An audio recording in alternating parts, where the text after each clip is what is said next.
A normally quiet Central Texas community disrupted by the glow of police lights. The double homicide leaving Hutto neighbors shaken. A bigger part of the state of Texas now within some type of drought. How was the expansion for us? I'll have that coming up in your first morning weather. A hot debate in the last state legislative session renewed this afternoon as lawmakers take another look at a controversial proposal aimed at barring certain storytellers from public libraries.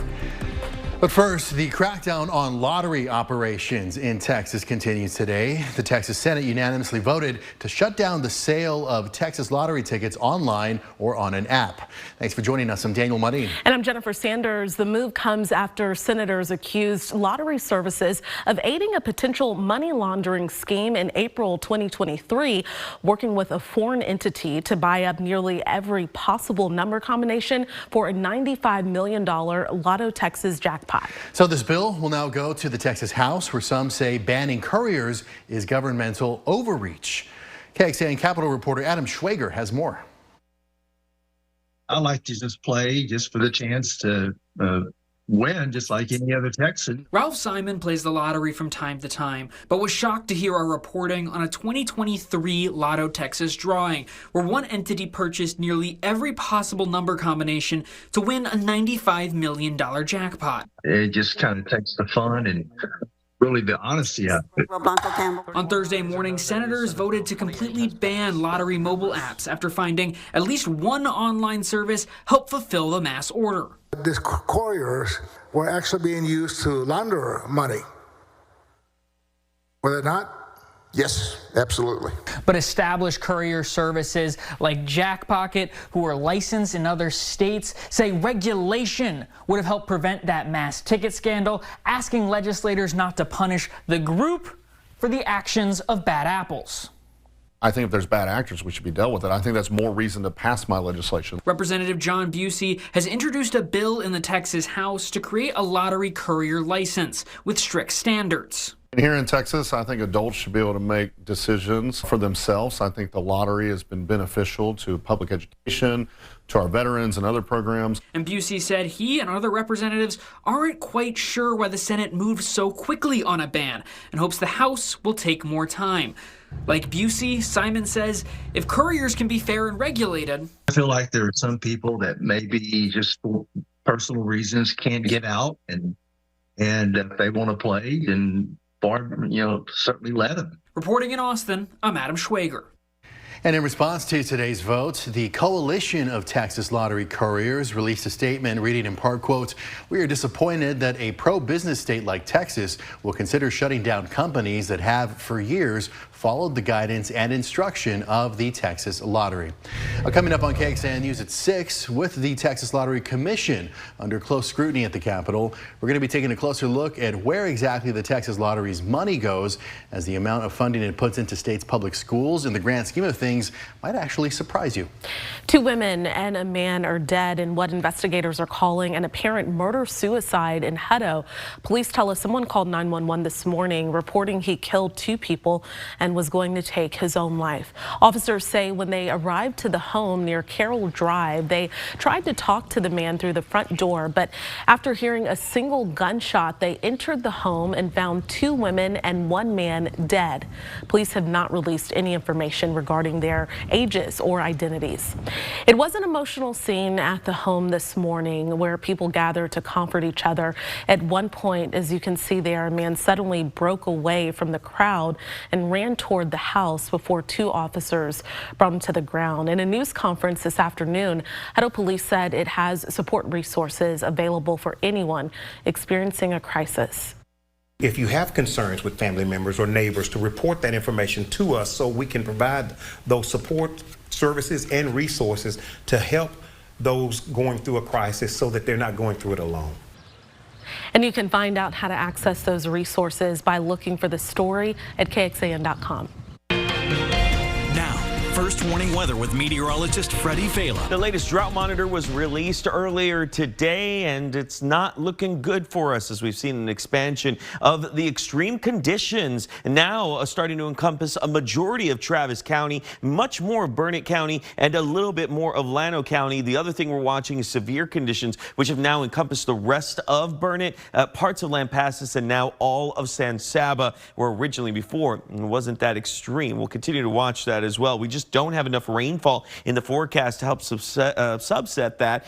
We look out towards the western portion of the state of Texas, and we start to see the expansion of exceptional conditions there as well. Bringing it back here at home, temperatures 66 degrees now in Austin, down about 2 degrees. Fredericksburg at 63, Mason at 65, and Lampasas at around 64 degrees. It looks dark outside, but don't worry. There's no storms or anything of the sort, just some clouds that are rolling through. This out of our Ally Medical Emergency Room camera in Bastrop. Winds have continued to come in from the north, but just a bit slower than what we saw earlier today. Clouds are finally starting to break apart a bit more, especially out towards the northwest. But the rain chances, they do pick up, especially as we get into Monday and Tuesday. Coming up, we're going to be talking about how cold it'll be tonight, the weekend forecast, and the possibility of us seeing a few storms. All right, Freddie, thank you very much. A high-ranking Austin ISD employee is accused of intentionally manipulating district records during a theft investigation. The district's executive director of talent strategy, Amy Ortiz, is accused of deleting entries tracking more than $36,000 worth of district-owned gift cards. According to the arrest affidavit, Austin ISD police were investigating a suspected theft that Ortiz reported to her supervisor and then police.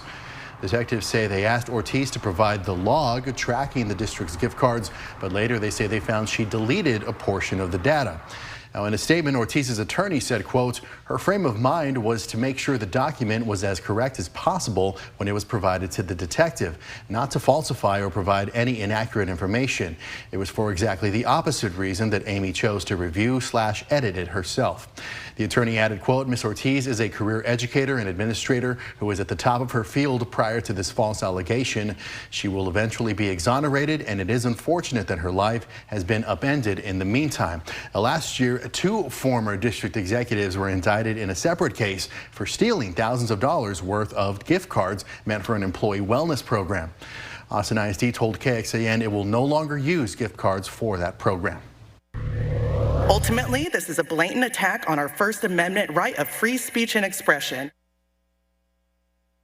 Heated testimony in the Capitol today as a new session is bringing back an old bill. This measure, discussed in a Senate committee today, would freeze state and public funding for any public library that, quote, hosts an event at which a man presenting as a woman or a woman presenting as a man reads a book or a story to a minor for entertainment, and the person being dressed as the opposite gender is a primary component of the entertainment. State Senator Brian Hughes filed the bill. The library is supposed to be a safe place where children can learn, where the parents don't have to worry about what they're being exposed to. And so that's what this bill's about. And opponents of the bill argue that it's an attack on the LGBTQ community, and it isn't about the children at all. If we were being honest with each other, this bill is not about protecting children. It's about furthering your careers that are built on discrimination and hate. I urge you to vote against this bill and vote to protect Texas children. Hughes filed a similar proposal last session that passed the Senate but never made it out of the House. The Austin City Council is delaying the implementation of some changes to the rules when it comes to short-term rentals like Verbos and Airbnbs. Local leaders say they want to get a better grasp of ongoing litigation and what the state legislature may do about these rentals. Now, some of the proposed changes include moving short-term rental regulations from the Land Development Code to the Business Code. The City Council voted to push through that change, but delayed its implementation until October 1st. The City Council will not, however, delay a change that allows the city to collect hotel occupancy tax on these properties. That starts on April 1st. For more details on the changes put on the back burner, just head on over to KXAN.com and click on this story. The San Antonio Spurs will have a change in leadership for a while. Head coach Greg Popovich announced today he will not return to the team this season. Coach Pop confirmed the news in a statement, saying in part, quote, "I've decided not to return to the sidelines this season. I will continue to focus on my health with the hope that I can return to coaching in the future." The Spurs president and head coach has been away from the team since November after suffering a mild stroke.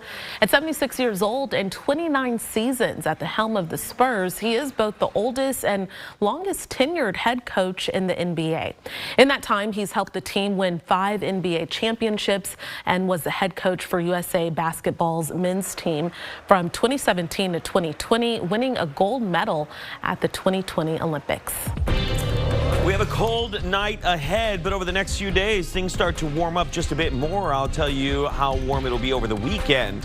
That's coming up after the break. President Donald Trump welcomed the UK Prime Minister today, just ahead of the president's meeting with Ukrainian President tomorrow. As NBC's Yamiche Alcindor reports, this comes as the protests and fallout from mass government layoffs continue and lawsuits to stop them wind through the court system. Fired federal workers walking out to cheers and shouts of thanks outside the now closed headquarters of the U.S. Agency for International Development. The former USAID employees getting only 15 minutes to clear out their desks. What's happening is that powerful, evil men are politically targeting a lot of good people who have dedicated their lives to something bigger than themselves. But today, President Trump praising his administration's moves to shrink the government. We are having great success in slimming down our government. And more cuts are on the way.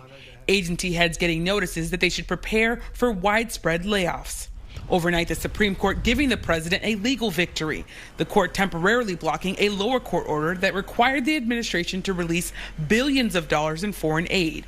The High Court also requesting more information on the case. Meanwhile, tomorrow, President Trump will meet with Ukrainian President Zelensky to discuss ending the war between Russia and Ukraine, and a deal that could give the U.S. valuable rights to Ukrainian rare minerals. We're very well advanced on a deal, but we have not made a deal yet, so I don't like to talk about peacekeeping. And today, President Trump greeted British Prime Minister Keir Starmer, a U.S. ally expected to relay European concerns that peace in Ukraine will only last if Zelensky and European leaders are involved in the negotiations. Despite warnings, the president says he's confident Russian President Putin will keep his word if they can reach a peace deal.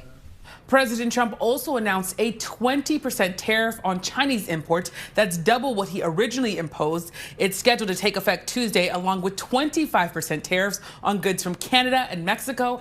Experts say that could make already high prices even higher. In Washington, Yamiche Alcindor, NBC News. Meantime, a federal judge will not block the firing of more than a dozen CIA employees who were working on diversity, equity, and inclusion programs. The ruling was made by a federal judge in Virginia after the 19 CIA employees sued. 10 of the plaintiffs appeared in court today with their family members. And while leaving the courtroom, several of the attendees told the government's attorneys they should be ashamed of themselves. An attorney for the employees told reporters he respected the court's decision, adding that they're going to be considering the next steps. All right, joined now by meteorologist Freddie Vela. So tomorrow you are covering NASCAR. We're hoping the sun, though, comes out for you. It will. It's just going to be a very cold morning, but the weekend itself, for anyone who's planning to go out there, it's looking fantastic. Nice. In fact, it's part of our weekend watch that we like to do every single week. We encourage you to visit our website, KXAN.com, and just search Weekend Watch. There's tons that you can actually go in and see of what's happening each and every weekend. And this weekend, our highlight was obviously what's happening out towards the Circuit of the America as NASCAR arrives one more time. The Echo Park Grand Prix, which is taking place this Sunday. So they're going to have events all weekend long. Friday, 73 degrees, Saturday, 79, and Sunday, 77 degrees. I put a 10% chance there, but that's mostly for the evening hours where you may get just a little bit of drizzle. Other than that, the weekend is looking fantastic. Current temperatures right now, 66 in Austin, 64 in Dripping Springs, 65 in Georgetown, 66 in LaGrange, Fredericksburg at 63, and Mason at 63 degrees as well. Here's the thing, though. You may think that it's already spring, but it's not. In fact, we're still in winter. The very first day of spring isn't until March 20th, and spring actually begins at 4:01 a.m. So we still have plenty of time till we get there, and a front that will arrive before then as well. Satellite and radar at this point, we're starting to see the break in the clouds. It took all day long to get here, but it's happening now. Blanco to San Marcos, you're actually starting to see a bit more of that, clearer skies now. The same out towards Llano, Mason, and San Saba at this point. We zoom out a bit more for the rest of the state. Continue to see plenty of cloud coverage, essentially from the border all the way through Austin, Houston, and into the Gulf as well. Now, play this out throughout the next couple of days. I don't expect too much to happen throughout the rest of the day today. And look at what happens as we get into tomorrow. When clouds start to break apart, we start to get a clearer sky. That'll help our temperatures drop pretty low tomorrow morning. And we'll see mostly clear skies for tomorrow. Saturday, a bit more cloud coverage starts to come in. And then Sunday, even more clouds. But there's some of that drizzle I was talking about. We could start to see some of that moisture start to flow back in on Sunday evening, giving us a chance of rain. So tomorrow morning, it's going to be a cold one. Take a jacket with you. You won't need it by the afternoon, I promise. But 46 tomorrow morning in Austin, 41 in Llano, 41 in Mason, 41 in San Saba. We're flirting with 30s there, but everyone else should be at around 46. As soon as the sun comes out, though, all bets are off, and our temperatures back up one more time. We'll start here on Sunday where we left off and go out to Monday, Tuesday, and Wednesday. Monday, you may get a little bit of a drizzle here or there, but Tuesday, it's what we're going to be watching as we get a chance of seeing thunderstorms build up essentially all the way down. This is ahead of that next front that's going to be flowing in. And as the front comes in, you'll notice much clearer skies and cooler temperatures behind that. Not a huge drop, but just enough to help us out. 7-day forecast, 73 for tomorrow, 79 for Saturday, 77 for Sunday. Get a bit more cloud coverage, so that allows for our temperatures to drop by 2. As we get into Monday, 79 degrees. There's that 20% chance of rain that picks up as we get into Tuesday. Going into Wednesday as that next front arrives. And by Thursday, we're at 70 degrees. Folks, keep it here. We'll have more coming up after the break. The 1950s ocean liner, the SS United States, seen here off the coast of Palm Beach, Florida, on its final voyage, is about to be scuttled and turned into an artificial reef. The 990-foot ship had its maiden voyage in 1952, and it broke the transatlantic speed record in both directions. Okaloosa County officials plan to sink the ship to create an artificial reef off of Destin, Fort Walton Beach, and then open a land-based museum. Going in depth, a 2020 report found the deployment of artificial reefs led to an increase in fish population without depleting the population of nearby natural reefs. And Texas is making its own push into artificial reefs to protect fish along the coast. The Friends of the RGV Reef have spent 8 years building an artificial reef out of reused materials such as old concrete, railway ties, and an old fishing trolley. The group is one of 2 building these reefs alongside Texas Parks and Wildlife. Lindy Savage with Parks and Wildlife's efforts says these reefs help baby fish reach maturity and swim out to deeper waters. It gives them that extra little bit of protection when they're smaller to get out into deeper waters offshore. We have the Rigs to Reefs program, which essentially takes decommissioned oil rigs and uses those as artificial reefing material. And over the next few years, 11 to 12 old rigs will be added to the program. New information in the deaths of actor Gene Hackman and his wife, now called suspicious. The couple and their dog were found yesterday inside their home in Santa Fe, New Mexico, and according to police, both had been dead for some time. At first, authorities said they did not suspect foul play in their deaths, but now police are walking that back, calling their deaths, quote, suspicious enough in nature to require a thorough search and investigation. They say Hackman's wife showed signs of body decomposition, bloating, and mummification. At the home, police found the front door open and pills scattered next to Hackman's wife. Both bodies were found in separate rooms, and there were no signs of a gas leak. Hackman spent his final years in New Mexico and is survived by his 3 children. He was 95 years old. Well, coming up tonight on KXAN, NBC Primetime is all new. At 7 o'clock, it's Law & Order, followed by Law & Order SVU at 8, then Found at 9 o'clock, before we're back with KXAN News at 10. And you can join us an hour earlier on KXAN News at 9 o'clock on CW Austin. Here's where to find us.